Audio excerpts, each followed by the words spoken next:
के अंदर कोई एक बाहर का लड़का जो अपने आप की फर्जी आईडी बना करके, वो एक्चुअली में रहने वाला तो बाड़मेर का है और मुस्लिम बता रहा है। पहले तो हिंदू बता रहा था, परंतु आईडी से ये पता चला उसकी खोजबीन से कि वो मुस्लिम है। उन्होंने यहाँ आज से 10-15 रोज पहले भी 2-4 लड़कियों को गला फुसला करके भगा ले जाने की कोशिश की है। आज भी कल के डेट में भी इसने एक लड़की की यहाँ से बहला फुसलाकर भगा कर ले जाने की तैयारी में था। तो काफ़ी एक दो दुकान वालों ने किसी ने देख करके ये पता चला कि ये कोई मॉब लिंचिंग का या फिर लव जिहाद का या फिर धर्म रूपांतरण का कोई ऐसा मामला है। इसके लिए इनको वहाँ से पकड़ के पुलिस से हवाला किया। अभी उनके खिलाफ मुकदमा दर्ज हुआ है और कार्रवाई चल रही है। इनकी जो लोग यहाँ पैरवी करने के लिए आए हैं, चाहे वो किसी धर्म से हो, किसी जात से हो, उसके खिलाफ हम सब लोग यहाँ इकट्ठे हुए हैं और उनके खिलाफ भी कार्रवाई करेंगे। और फिर हम घोड़ा थाना अधिकारी को भी ये बोल रहे हैं कि पूरे हिंदुस्तान में जब ये चल रहा है कि बाहर से आए हुए कोई भी व्यक्ति है, तो वो किसी भी धर्म से है, पाकिस्तान से आया हुआ, उसका खोज करके बाहर निकालने की जो परंपरा चल रही है, उसके लिए भी हम पुलिस थाने में आज के हिसाब से अभी अनुरोध किया है कि ऐसा हो। आप आईडी की बात करें, 4 आईडी मिलती बता रहे हैं। सभी अलग अलग है, सभी अलग अलग आईडी हैं। तो क्या बताऊँ, जय साहब ने इसकी पूछताछ की है। आगे से इसका जो एक्चुअल आधार नंबर है उसके बारे में पता लगाया, तो पुलिस वाले ने ये बताया कि ये बाड़मेर का है और मुस्लिम है। आप कुछ दिन पहले उसी समय भी यही बंदा था, वो रो रही थी उस टाइम, और वो ये छोड़ करके भाग गया था। उस समय किसी लोगों ने इतना इस पर विशेष ध्यान नहीं दिया। उसके बाद में फिर किसी के सामने यही चेहरा आया दोबारा, तो पुलिस के हवाले इसको पकड़ के कर दिया। और इनका ये गोरख धंधा है। ये यहाँ हिंदू लड़कियों को बहला फुसला करके इनसे शादी करते हैं। उनको कोई उनके पास कोई जादू टोना होगा, कोई मंत्र होगा, इनके बहकाओं में वो लड़कियाँ आ जाती है। उनका ये 2-4-5 साल तो यूज करते हैं, फिर उनको धीरे धीरे या तो कहीं बाहर भेज देते हैं, या कहीं इनका मर्डर कर देते हैं, या कहीं इनका बीमार करके या बेहोश करके इनका एक अंग निकाल करके ये एक लड़की का सौदा 4 से 5 करोड़ रुपए में करते हैं।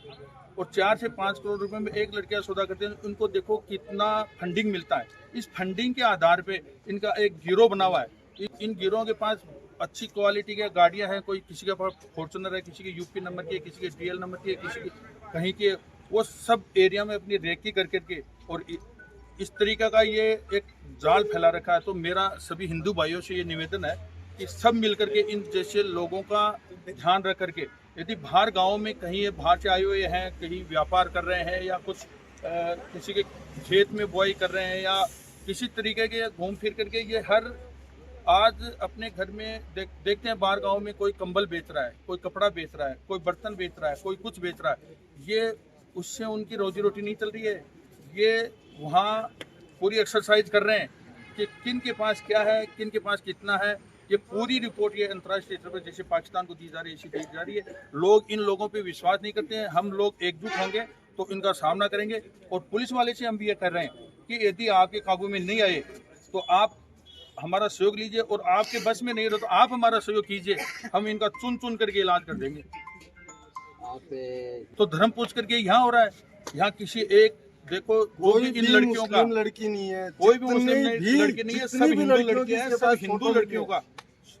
इनके मोबाइल में जितनी भी फोटो है वो सब हिंदू लड़कियों की है।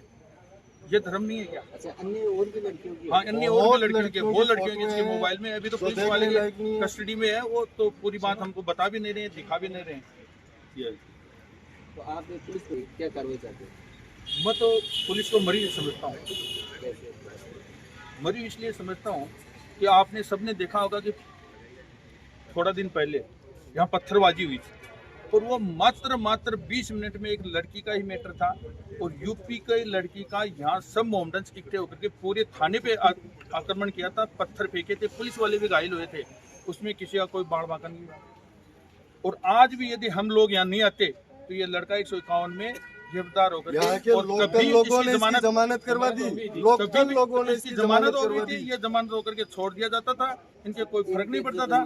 परंतु आज भी मैं पुलिस जमानत करवाने वाले मुसलमान है कि कोई पन्ना देने वाले भी बोल रहा है कि हमारी मांग है, चाहे वो पुलिस रहता हूँ, चाहे तो वो पुलिस अधीक्षक चुने, चाहे राजस्थान का डीजी सुने, चाहे राजस्थान का मुख्यमंत्री सुने, चाहे देश का प्रधानमंत्री सुने, कोई भी सुने, हम कतई ये बर्दाश्त नहीं करेंगे।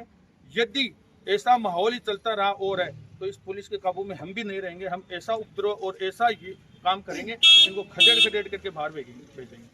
अपने धर्म की रक्षा करेंगे। ये वैसा पे मामला कब का था?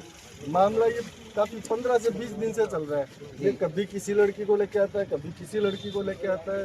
लोगों ने इसको देखा,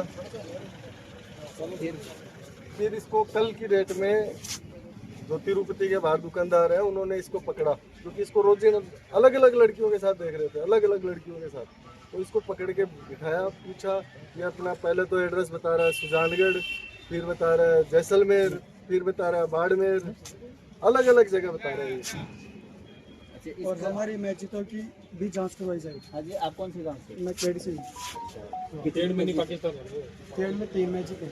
3 मस्जिद। ये लड़का भी मस्जिद में रहता था, वो जो अंदर पकड़ा है। वो भी मस्जिद में रहता था। अच्छा, मस्जिद में ही रहकर जो आज वाला मैटर है उसकी। यानी इनको जो पनाह देने वाला है कौन है, ये कहाँ से आया, इसकी पूरी घंटा से जांच तो होनी चाहिए ना। कम से कम इनकी जांच तो करवाई जाए। इनके साथ और भी काफी लोग जुड़े हैं, आपको कोई इनका बहुत बड़ा जाल है। हाँ, केड़ के भी जुड़े हुए हैं, यहाँ के लोकल लोग केड़ जुड़े हुए से, हैं, इनको सुल्ताना जो से, जगह देने चारों वाला है से। ना, वो एक जो केड़ में है नजमा बानो नाम है उसका, वो लोग इनको पनाह देते हैं। नजमा बानो, नजमा बानो नाम है, और वो लोग इनको मस्जिद में वो औरत यहाँ की लोकल लड़कियों को अपने चक्कर में फंसा के और ऐसे लफंगों को सौंपती है। हिंदू लड़कियों को पकड़ती है वो नजमा बानो, और इन आवारों को इनको देती है कि ये हिंदू लड़की है, इसको मैंने सेट कर दिया, तू ले जा। मतलब सीधो सा आरोप लगा रहे हो कि जो खुल्लो आरोप है, खुल्लो आरोप है। आज लोग आपका मुझसे बोल रहे हैं आरोप नजमा बानो है ना, वो एक मीडिएटर का काम कर रही है, बीच में एक दलाल का धंधा कर रही है, और केड में सबसे ज्यादा ये धंधा चल रहा है। और जैसे केड के चारों तरफ मिनी पाकिस्तान बना हुआ है, लगभग गुड्डा विधानसभा या गुड्डा ये थाना लगता है, इसमें पूरे बाहर के जो भी मुसलमान आए हुए हैं, ये एक तरफ से धर्मांतरण का काम कर रहे हैं, और एक भी मुसलमान यहाँ का नहीं आज से है। सब 5 महीने बांग्लादेशी, पहले। रोहिंग्या, सब बाहर के मुसलमान है टोटल, एक भी मुसलमान यहाँ का नहीं है। आज सभी हिंदू भाई एक नहीं होंगे तो कभी एक नहीं होंगे, और सभी बटेंगे तो कटेंगे अपन, ये लोग फायदा उठाते रहे, और ये लोग अपना फायदा उठाते रहेंगे।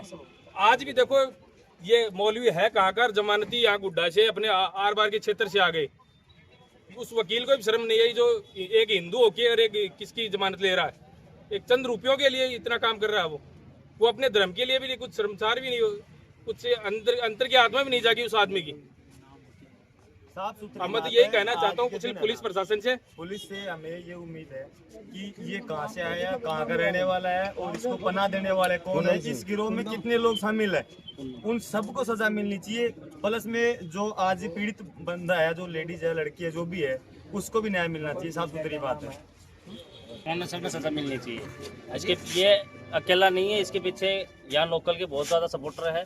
ये बाड़मेर से आके यहाँ पे ऐसा काम नहीं कर सकता था, क्योंकि इसके पीछे कोई न कोई है, लोकल है, तभी ये काम कर पा रहा है। लोकल सपोर्टर है ही, बुढ़ा का लड़का इसकी जमानत लेके चला गया। गुड्डा क्षेत्र का पूरा गिरोह लगा है। जैसे जाफर जी है, वो कोई बिजनेस करते हैं अपना, वो भी जाफर जी है, जो भी है वो जाफर जी,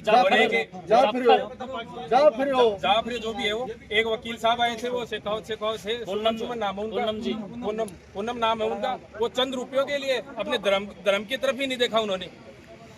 मत यही पुलिस प्रशासन के 5 महीने पहले पंजीगाबाद में एक औरत मर गई थी, बताओ जल्दी से जल्दी खदेड़े यहाँ से, और अपना बरवाटी क्षेत्र शांत करे एकदम से।